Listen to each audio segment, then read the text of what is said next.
my overall advice for parents about social emotional well-being and AI in your kids is to be curious, try to be not judgmental, and if there are prompts that they're putting in that really are kind of questionable or make you concerned, that's when you get an expert involved and say, hey, it seems like you're trying to use that for help and assistance. Maybe we can get a pair of human eyes on this and they can help you a little bit more.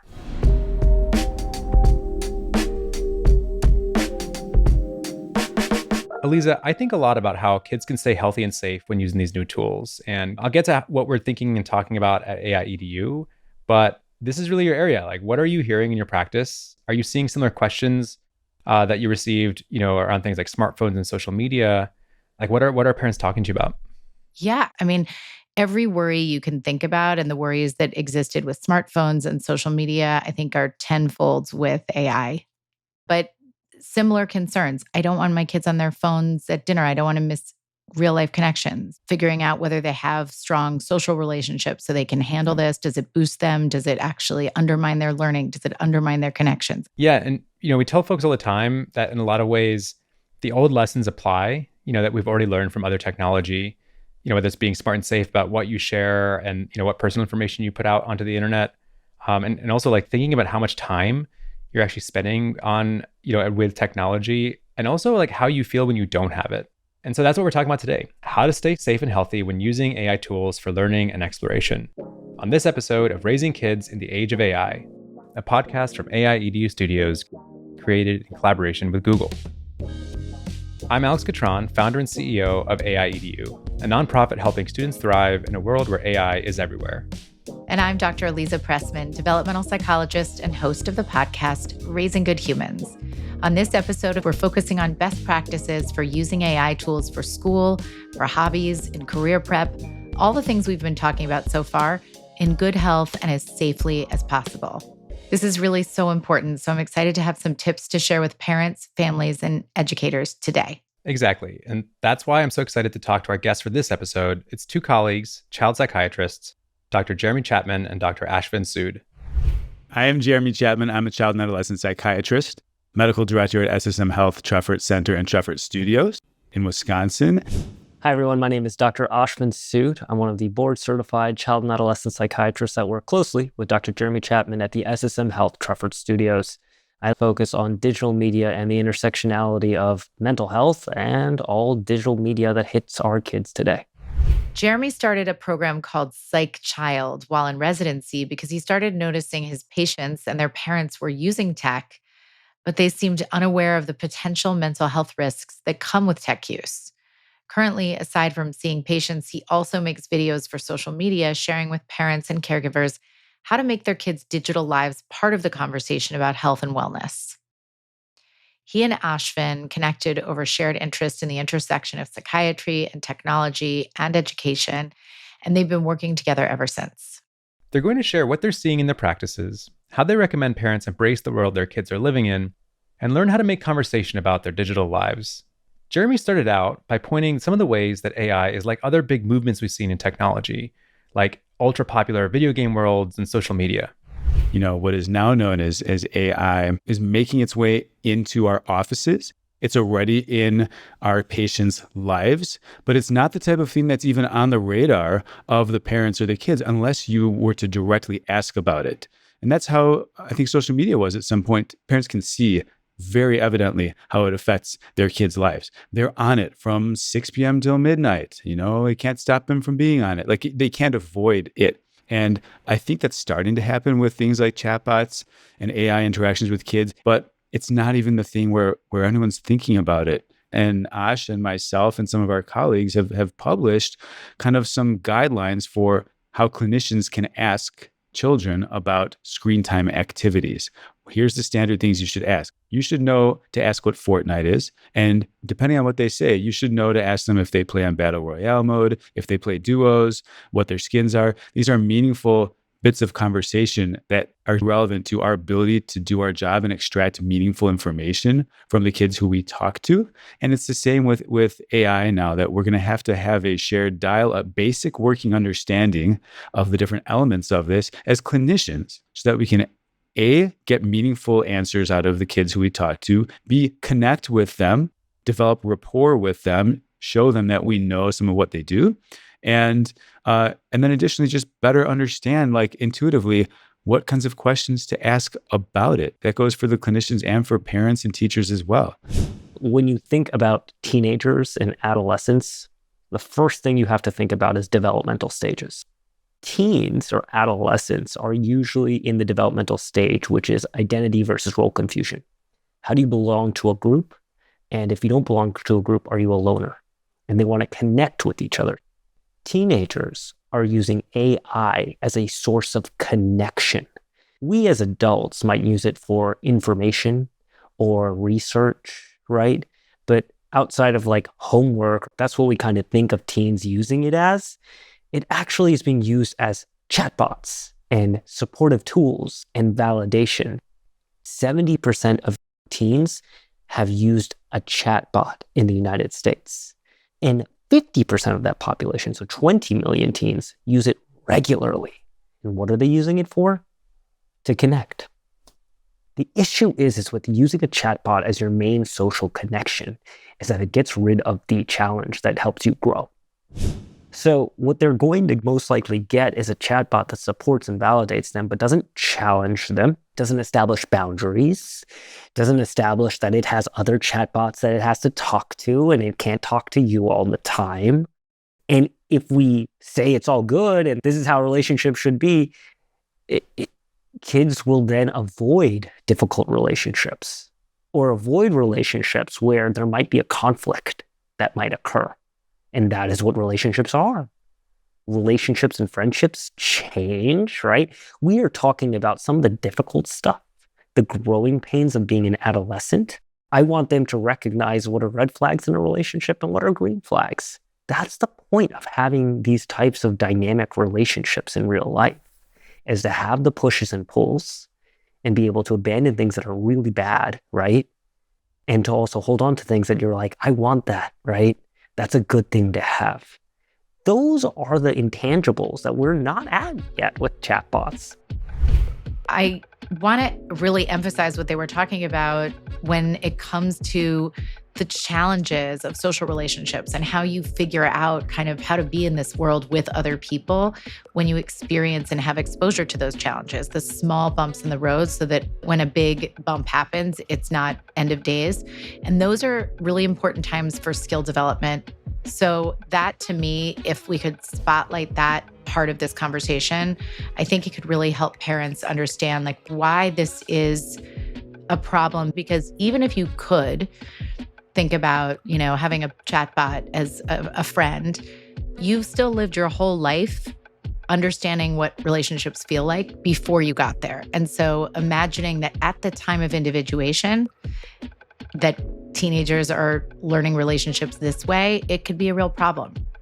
Right. And one of the other elements of AI that's still in progress is what the parental controls are going to look like. And so, we've seen in the same vein, for technologies like smartphones and social media, parents having opportunities to control screen time. And, these are really important tools that families like to use when they help their kids enter digital spaces.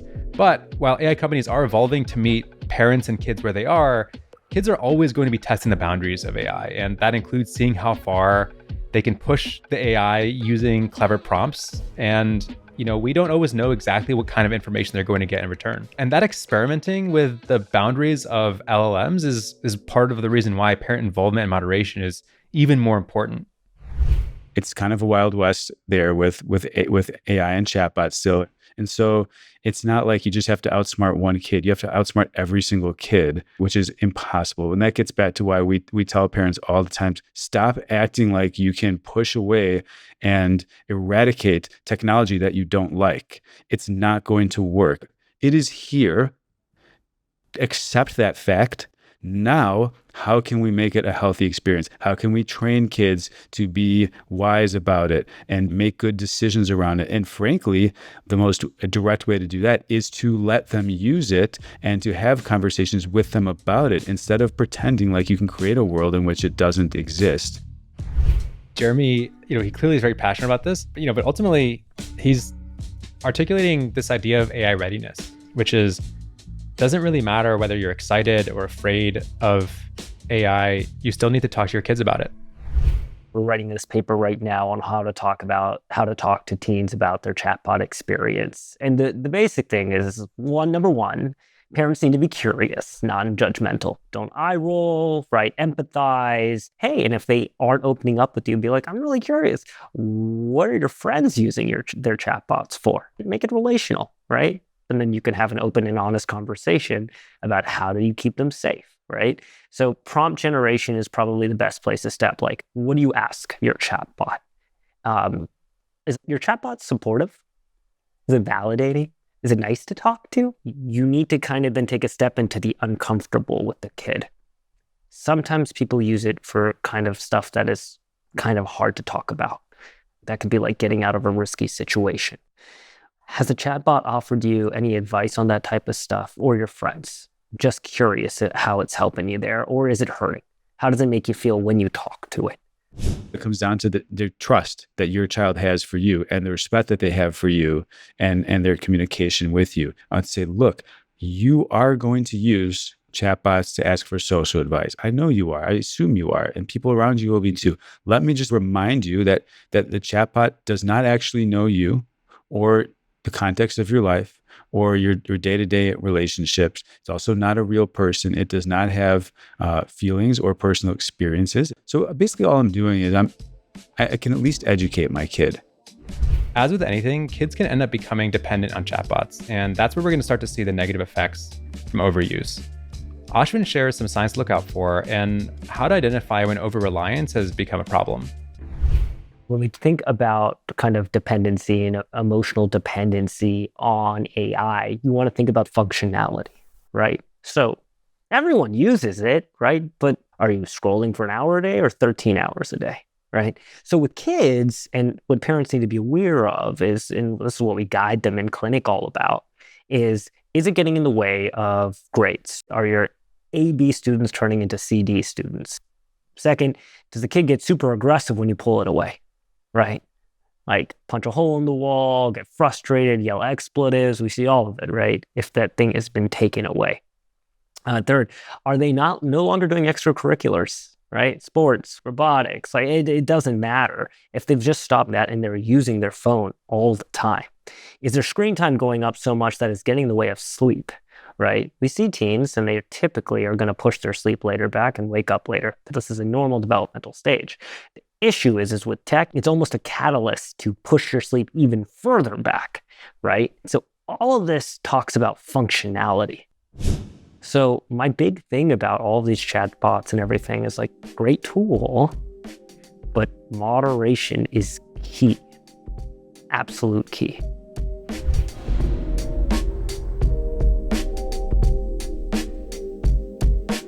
I would love to just give everybody some context. So they're in clinic. So you have to imagine that we're going to be looking for sort of a lower lift in terms of signs that things aren't going well. And maybe we have a longer runway to work with, because by the time you're getting kids that are angry with you, not sleeping, we're talking about kids who are really in it and struggling. So I say that almost to help everybody take a deep breath and feel a little bit less out of control in this incredibly intimidating space. But what I do think keeps coming up is we have to know our kids and we have to know what their particular signs of poor functioning are, what their particular signs of maladaptive behavior are. Like he was saying, if an AB student starts to turn into a CD student, that's a flag. But if you already were a CD student, you have to look for other flags. It just reminds you to understand your child's temperament and have a close relationship with them. Yeah, and I think, for parents who do understand their kids, I think the missing ingredient is like understanding these tools, not just what they're capable of, but like kind of how they work. And one thing that I want to share with you, and like legitimately, I'm so curious for your feedback. So I was playing around with one of the language models. It was just like telling really bad jokes. And I said, okay, I have a joke. It's super funny. Okay, so why did the parrot cross the road to get to the other branch? And the language model is like in all capitals, oh my God, like laughing emoji, That's so good. I didn't see the punchline coming. The other branch, question mark, question mark, Wow. genius, 10 out of 10. The parrot's out here doing stand-up now. And, I was a bit of a class clown when I was in school, and I'm not a very funny person, but I had enough experience, like, telling bad jokes and not getting a response to kind of condition myself to, like, make sure that I have something that's actually funny before I'm going to go and sort of like blat it out. And I just don't understand how you're going to get to that feedback loop of, developing wit if, the only feedback you're getting is just always good. And I think that's kind of like, for me, that's a way of sort of illustrating this point about like why it's actually not necessarily a good thing for these models to be, so accommodating and so accessible, which is something you hear a lot. It's like, oh, I feel like I'm really being listened to. I mean, I think the most important thing you said, by the way, you are funny. And I'm not a chatbot saying that, but I think that, first of all, of course, that's how you figured it out growing up. And so that's a really good point and highlights kind of all of these things that we're talking about how we develop. We need feedback, and it can't just be positive feedback. And another thing that I wanted to mention, picking up from Ashvin and Jeremy talking about some of their riskier things that kids are asking about and hearing back from AI chatbots, is no matter how much we think we're talking to our kids about this, you just don't know what you don't know. And so it's important to just find out what is out there, because if you think that you've figured out ChatGPT or other large language models, which like I just learned about, we really just need to hear these stories, have our jaws drop in private, figure out how we feel about it, and then we can talk to our kids in that more curious, less judgmental way, because you want to come in being able to handle whatever it is that's being said to you so that your kids are less nervous to tell you things. You're providing some really helpful general advice, which is just like pay attention, like be really sort of mindful about, any changes that you see. For parents who are asking like, oh, like what is the exact list of AI tools that are bad and what are the ones that are good? And I think it's just so nuanced. There's gonna be a lot of situations where I could imagine kids really doing beneficial and positive things, even for their relationship development. You could actually engage with a chatbot to coach you ahead of a really tough conversation. I feel like that's the kind of thing that feels okay, right? Like if you're someone who's really nervous to have a discussion with your friend about how you're not getting invited to the movies, practicing with AI actually seems like a really clever, use of the technology. I think it's different if you're not going to the movies, so that you can stay at home and talk to your chatbot. And you might not know the difference unless you ask. Yeah, I mean, I think this keeps going back to we need to be curious and we need to check in a lot. And actually, I think asking young people to teach us how to get smarter about this would really benefit everyone. I'm also thinking about the kids, to your point, like the ones who aren't going to the movies. Maybe I'm a little bit more concerned about how they might be using it than I am with one who says how they're using it and can show me some of the ways that they tried out a conversation. You talked about sort of like this idea of being like a little bit like sort of like under the radar, like secretive. I mean, is that the kind of thing parents should be looking out for? I mean, look, we're supposed to develop into beings that want a little more privacy as we get older, but secrets are different and they can be insidious and they can be dangerous. And so I think there's a difference with telling our kids, like, I respect your privacy, but I do need to kind of know the lay of the land. And this is the same thing we say about social media and screens in general, is that like if it's on a digital device, it's not private. So we need to be able to have access to help keep our kids safe as they're developing into humans that are going to be off in the world on their own. Whereas if it were a diary and you're handwriting it and it's like no one else can see it, then that is privacy that's totally appropriate. Yeah, it's like if the diary was talking back to you, suddenly it's a little different. Yeah. And, I'm just thinking about an adolescent brain and how there does come a point in adolescence where they do become more skeptical. And that's, to me, a better time than a younger brain that isn't at the ready to sort of question what is in front of them. And so I think we have to start these conversations early, but then just imagining how much you can expect of a young person in terms of remembering this is technology, not something that cares about you. And understanding that something that's agreeing with you and validating everything you're saying is not necessarily like a good friend or a good companion. And I would be remiss if I did not say that the research is 100% clear, which is, unusual, that young people should not be using AI for companionship. So I think we can give our kids basic guidance. And when I say kids, I really mean adolescents. I think we have a lot more control if we're paying close attention and if we're, keeping devices. But I'm curious, what beyond don't give personal information about physical features or, address or social security, but are there other things that need to be protected when we're talking to AI? Or is that one of those things where the technology can't keep up with the young mind? I think protections are really hard. I was on the other end of the debate around video games and just, browsing online. My parents were sort of in the trying to rein it in. It's very hard to prevent kids from accessing the internet. And there are guardrails that really should be put in place. But I think you also can't totally sterilize their online experience. And I think the same is probably going to apply with AI. And so there's a balance here. But it's really important to push for, establishing those safeguards and those guardrails, but not focusing exclusively on that because, parents are always going to have a role in, whether it's just ensuring that kids are being safe or just sort of building the resilience and the mentality that kids are going to need. And that's why just, staying curious and continuing to have the conversation with your kids and maybe with, other parents so that you're, at least not too many steps behind, even if you're always a few steps behind.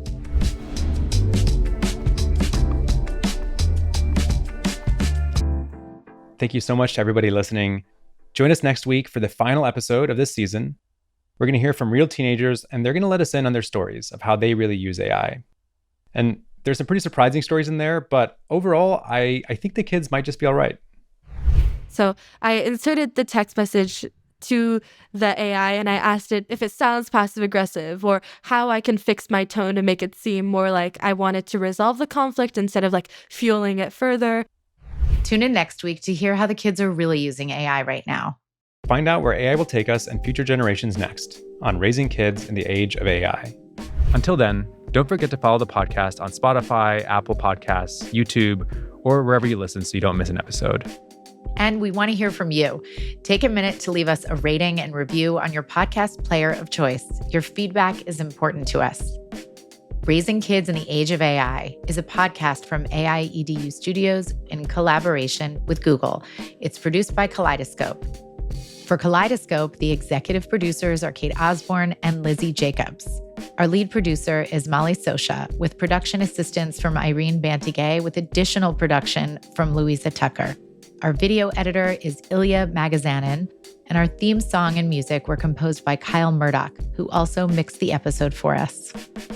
See you next time.